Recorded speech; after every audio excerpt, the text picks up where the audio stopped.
도피 메커니즘이라고 하는 것은 일종의 인간의 심리를 분석하는 거예요.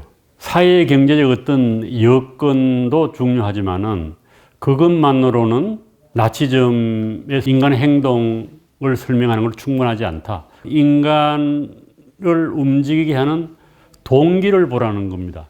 심리적인 거죠, 동기는. 그래서 중요한 거는 사람들이 너 왜 그렇게 행동을 하지? 그러면은 이렇게 해서 이렇게 행동을 해. 라고 자기가 설명하거나 믿는 행동 이유가 있어요.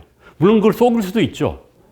그러나 이제 심리학적으로 보게 되면은 중요한 거는 자기가 의식하고 있는 동기가 아니라 자기가 의식하고 있지 못하는 동기가 따로 있다는 겁니다. 이걸 우리 무의식이라고 그러잖아요. 무의식.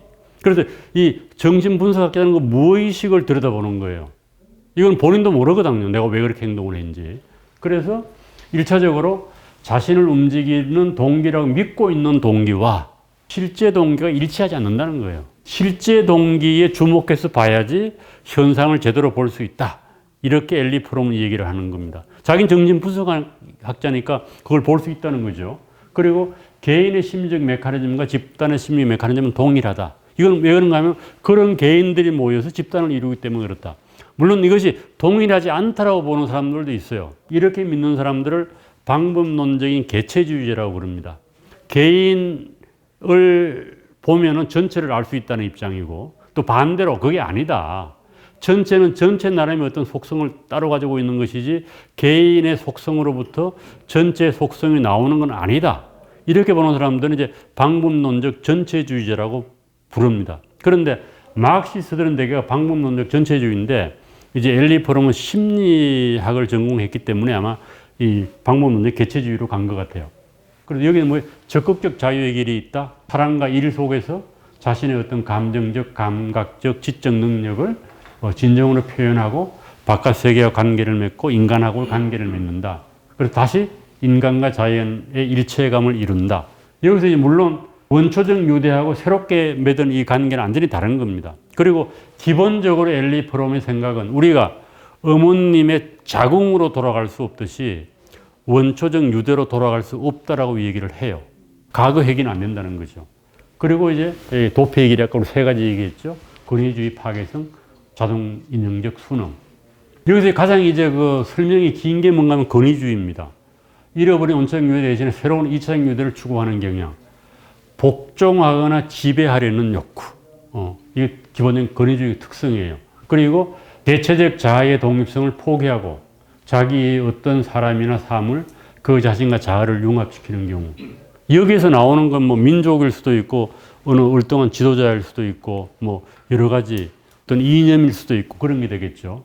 그래서 여기 이제 설명하는 게 뭔가 하면 피학적 충동과 가학적 충동이라는 거예요. 피학적 충동과 가학적 충동. 피학적인 건 괴로움을 당하는 거, 가학적인 괴로움을 가하는 거죠. 세디즘과 매저키즘 얘기입니다. 그리고 이제 매저키즘 피학적 충동은 열등감, 무력감, 허무감에서 나온다. 외부의 힘에 의존한다. 자신을 비하하고 자신을 약화시키고 어떤 것도 지배하려고 하지 않는 성향이 보인다. 실제로 인간의 어떤 행동을 보고 이렇게 심리학자들이 설명하는 것이지 그렇게 행동하는 사람이 이런 것을 의식하고 있다는 얘기는 아니에요. 이제 프로이드에서 많이 나왔던 개념입니다만은 피학적인 것. 자기 주장을 하지 않고 자기가 원하는 대로 하는 경향이 아니라 외부의 힘이 지니는 실제적 명령이나 가상 명령에 복종하는 경향이 있다. 남의 말 잘 따르는 사람들은 되게 피학적이라는 거예요. 이 설명에 따르면은. 그리고 내 스스로 내 삶을 통제할 수 없다고 느낀다. 나는 무력하다고 느끼는 거예요. 그러니까 당연히 힘이 있는 사람을 바라보게 되는 거죠. 가학적은 세디스틱. 타인을 자신에게 의존시키는 겁니다. 내가 강하니까 널 나를 따라하라. 절대적이고 무제한적인 지배력을 행사한다. 이 폭력적인 아버지가 되게 이 가학적이라고 우리 그러잖아요. 엄마도 때리고 자식도 막 때리고 이 가학적이에요. 심리학적으로 설명하면 그렇다는 거예요. 착취하고 이용하고 훔친다.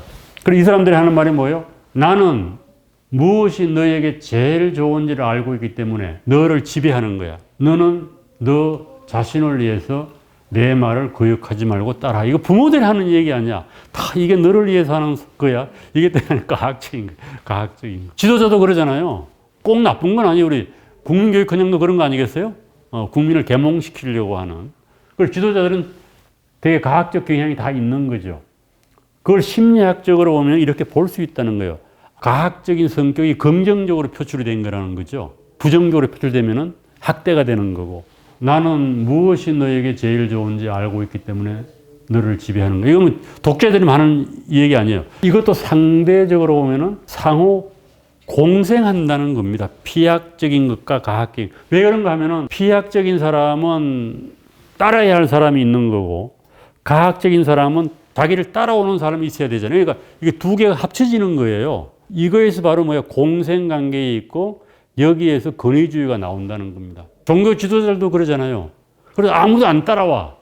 자기가 뭐라고 막 그래. 그러면 그거는 지도자로 성공 못 하는 거예요. 사이비 교주들이 다 그런 거예요. 왜? 따라오는 사람이 있잖아요. 그래 사이비 교주가 되지. 아무도 안 따라오는 신놈이라고 그러잖아요. 외쳐가지고 추종자가 있으면은 그 사람이 메조키스트한 사람하고 사디스에 만나는 거고, 아무도 안 따라오면 미친놈이 되는 거예요. 정치 지도자들도 그런 거예요. 내가 뭘 해보겠다 혼자 아무도 추종자가 없으면 그건 아무것도 아니잖아요. 그래서 미친 정치인들 비슷한 사람들 있잖아요. 그래서 세디스강 매에 붙어 있는 거예요. 서로 공존하고 있다. 권위주의적 성격이라고 불렀어요. 비약적 도착이라는 말도 나오고, 비약적 충동이라는 말도 나오고. 그래서 이런 사람들은 왜 그러면은 노예처럼 힘센 사람을 따라가냐라고 하는 거예요. 심리학적으로. 그 사람을 따라가기만 하면 돼요. 그거 얼마나 편해요. 난 선택할 필요 없어요. 그리고 자기 선택에 책임질 필요도 없어요. 이 조직에 들어가면 편한 게 그런 겁니다. 그냥 하라는 대로 하면 되는 거야. 책임은 이 사람이 지고. 인간에게도 편안함을 주잖아요. 남의 명령에 우리 복종하는 거에 대한 편안함이 있는 거예요. 그래서 선택해야 되는 부담이 없고 자신의 최종 운명에 책임져야 하는 부담에서도 해방이 된다. 이런 사람들은 나는 누구인가를 묻지 않아도 된다는 거예요. 다른 사람이 규정을 해주기 때문에 나는 누구인가라고 하는 의문에서도 해방이 된다. 의심이 없는 겁니다. 그럼에도 불구하고 피학적 유대와 원초적 유대는 완전히 다르다. 그래서 끝까지 이렇게 살 수 없다. 이렇게 살다 보면 또 뭐가 생겨요? 반항심이 생기고 저항심이 생기는, 우리 어린아이들은 사춘기라고 그러잖아요. 사춘기라고 하는 거는 독립하는 겁니다. 독립. 나도 인간이라고 하는 자아의식을 갖는 거예요. 왜 나쁜 게 아니에요. 그러니까 사춘기는 다 거쳐야 되는 거예요. 거쳐서 어른이 되는 거죠. 그런 식으로 이제 심리학적 설명을 하는 겁니다. 그래서 과학성이나 비학성은 뭐예요? 고독감과 허무감에서 벗어나게 해주고, 과학적인 사람과 비학적인 사람은 공생한다는 겁니다. 같이 권력욕도 그렇게 나온다는 거예요. 권력을 꼭 나쁜 걸로 보는 건 아니에요. 우리 권력이라고 하는 거는 남에게 어떤 영향력을 행사하는 것이 권력일 수 있고, 또 내가 무엇을 할 수 있는 힘도 권력이에요. 유능한 개인은 뭐다? 성격은 행동을 유발하는 지배력을 가리키는데, 개인이 유능하면은, 보세요. 내가 유능하면은 돈을 잘 번다. 이런 게 아니고, 표를 많이 넣는다. 이런 게 아니고, 개인이 유능하면 자기 자신의 본래 모습과 자유를 바탕으로 자신의 잠재력을 실현할 수 있으면 그는 남을 지배할 필요가 없어지고 권력에 대한 욕망도 사라진다. 다족적인 인간이 되는 거예요. 남을 지배할 필요도 없고 남에게 지배를 당할 필요도 없다. 독립적인 인간이 된다. 남을 사랑하는 것은 남한테 의존하는 게 아니에요. 그 사람의 입장에서 공생관계가 아닙니다. 과학적, 피학적인 건 공생관계예요. 주인과 노예의 관계도 공생관계입니다. 주인이 없으면 노예가 없고 노예가 없으면 주인이 없잖아요. 그래서 서로 독립적 존재가 돼서 서로 교류하고 사랑하는, 이게 이상적 관계지요, 이게. 나시대로는 과학적, 피학적 성격을 가진 사람들에게 강한 매력을 가지고 있었다. 과학적, 피학적 성격을 엘리 프롬은 권위주의적 성격이라고 부릅니다. 처음에는 과학적, 피학적, 심리학적 용어를 사용해서 설명을 쭉 하다가 이게 바로 권위주의적 성격이다라고 나옵니다. 권위주의적 성격의 소유자는 권위를 우러러보고 권위에 복종하는 경향이 있고, 그와 동시에 자신이 권위자가 돼서 남들을 복종시키고 싶어 한다. 교사와 학생의 관계도 권위주의적 관계죠. 상대를 착취하지 않고 상대를 성장시키는 것도 좋은 권위주의적 관계죠. 교사와 학생의 관계는 그런 겁니다. 그런데 이제 정치인의 관계는 이게 혀를 착취한다 그렇게 볼 수 있을까요? 뭐 그런 것 있을 수 있죠. 그러니까 나치즘 같은 건 착취 관계라고 볼 수 있습니다. 그리고 이제 두 번째로는 파괴성이에요. 파괴성은 가학적, 비학적 충동의 파괴성은 대부분 뒤섞여 있지만 두 개는 구분해야 한다. 파괴성은 적극적이든 소극적이든 공생을 목적으로 하지 않는다는 겁니다.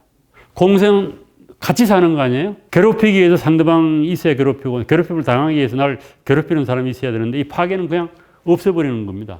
그래서 두 개는 구분이 된다. 비슷한 성격이 많지만은 구분이. 그리고 이 파괴성 역시 참을 수 없는 개인의 무력감과 외로움에 뿌리를 두고 있다. 이거는 엘리 프롬의 분석이죠. 내 밖에 있는 세계를 파괴하면은 내가 무력하다는 감정에서 벗어날 수 있다. 부부싸움 할 때 뭐 드립다 살린다 쳐는 것도 이런 건지도 모르죠. 내가 힘이 있다. 이렇게도 설명될 수 있겠죠. 가학적 대상의 결합을 목적으로 하고 파괴성은 대상을 제거를 목적으로 한다. 이게 두 개가 다르다는 겁니다. 가학적, 비학적은. 이게 자동인연적 순영. 이게 세 번째입니다.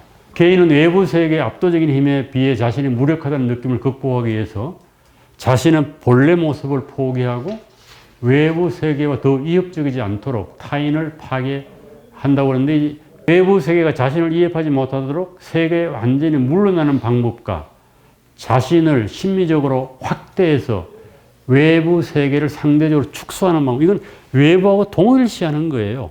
그래서 근대사회에서 정상인 대다수가 발견하는 해결책이라고 그래요. 권위주의적 성격이라든지 파괴적 성격보다는 덜 드러나는 거죠.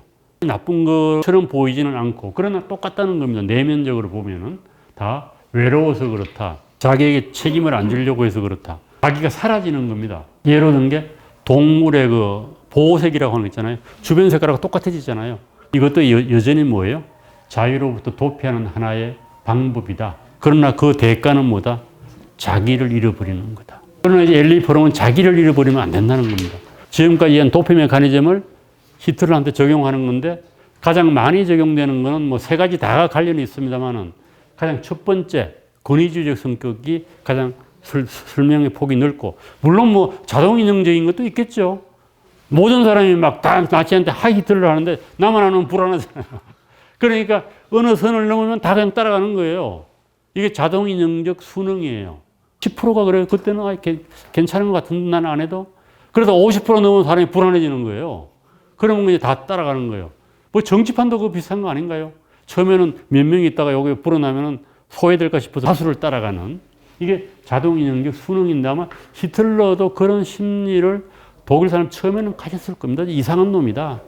그러다가 모든 사람이 막 그걸로 몰려가니까 불안하게 따라간다는 거예요. 제가 히틀러의 그 양력을 간단히 소개했는데 1889년생이네요. 그리고 45년에 죽으니까 56세. 그래서 히틀러는 지극히 민주적인 방식으로 권력의 자리에 올라갑니다. 부대사를 일으킨 것도 아니고 교묘하게 사람들의 심리를 이용한 거죠. 그러니까 민주주의에서 나온 독재자예요. 그리고 대표적 저서가 1925년에 발표한 나의 투쟁이라고 하는 책 마인캄프. 그래서 나치즘에 대한 심리적 설명을 합니다. 그래서 엘리 프롬에 따르면 나치즘은 정치적, 경제적 요인만으로는 충분히 설명되지 못한다. 물론 정치, 경제적 요인이 아무것도 설명하지 않는다는 건 아니에요. 충분하지 않다는 겁니다. 경제적으로 인플레가 막 나타나고 전쟁 이후에 독일인들의 또 정치적으로 상실감이 컸잖아요. 지나친 배상을 요구받아가지고 1차 세계대전이 끝나고 그러니까 독일 사람들이 뭐 상당한 정도의 어떤 억울함도 있었을 것이고 패전국의 억울함, 성전국들이 막 와가지고 설치고 그랬을 거 아니에요. 전범 재판도 하고 그랬잖아요. 니른베르크에서. 그러니까 독일 국민들은 자기들이 잘못했다는 생각이 있었겠습니다만 그것이 정당하다고 생각하지는 않았을 수 있어요. 자신들의 입장에서는. 너무 가혹하다. 이제 이런 생각을 많이 갖고 있어 그러는데 어떤지 간에 정치 경제적 요인만으로는 충분히 설명되지 않기 때문에 뭐가 들어가야 된다? 심리적 요인이 들어간다. 그래서 나치즘이 국민 전체에게 행사한 지배력은 결국 심리적 근거에서 이해되어야 한다. 심리적 요인 자체도 뭐예요? 사회 경제적 요인에 의해서 형성된다. 아까 우리 얘기했던 사회적 성격이죠. 사회적 정치 경제적인 것들이 심리적 요인에 영향을 미치는 게 당연한 거죠. 경제가 불황이 되면 우리 마음이 바뀌잖아요. 그래서 이념으로서의 나치즘의 심리적 특성을 엘리 프롬이 분석해 보겠다. 이렇게 이 책을 쓴 거죠. 그래서 프롬은 나치 선동의 핵심적 힘의 근간은 이러한 권위주의적 성격이 있다. 나의 투쟁은 열등한 민족을 멸시하고 궁극적으로 제거함으로써 독일 민중이 독일 제국과 아리안족 혈통의 순수성을 지켜야 한다는 사실을 강조했다. 이거 25시에 보면 나오잖아요. 영화, 소설. 그리고 히틀러가 열등한 민족에 포함시킨 범주의 사람들이 유대인하고 공산주의하고 프랑스인입니다. 특히 이제 유대인이 많이 부각이 됐죠. 그래서 그걸 최후의 해결이라고 그랬나요? 지금 가면 이제 많이 그 유물도 있고, 이렇게 독일이 계속 이제 이거에 대해서 사과를 하고 있죠. 히틀러의 파괴성을 이렇게 설명을 하는 겁니다. 사도 마조히즘과 뒤섞인 권위주의에 대한 도피 메커니즘을 파괴성으로 규정했다. 삶에 대한 욕망이 잦아질수록 파괴에 대한 욕망이 더 커지게 된다. 히틀러는 이제 파리를 파괴하라고 명령을 했는데 안 했다고 그랬죠. 히틀러는 인간을 지배하고 싶은 욕망과 압도적으로 강한 내부의 힘에 복종하고 싶은 갈망을 나의 투쟁에서 보여주고 있다. 이미 25년도니까 30대 중반인데요.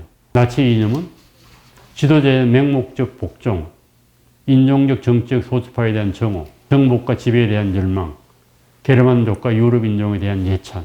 그래서 이 두 개로 갈란 거죠. 그래서 이 나치즘이 성공을 하고 사람들에게 감정적으로 호소를 해서 사람들이 거기에 동조하게 되죠.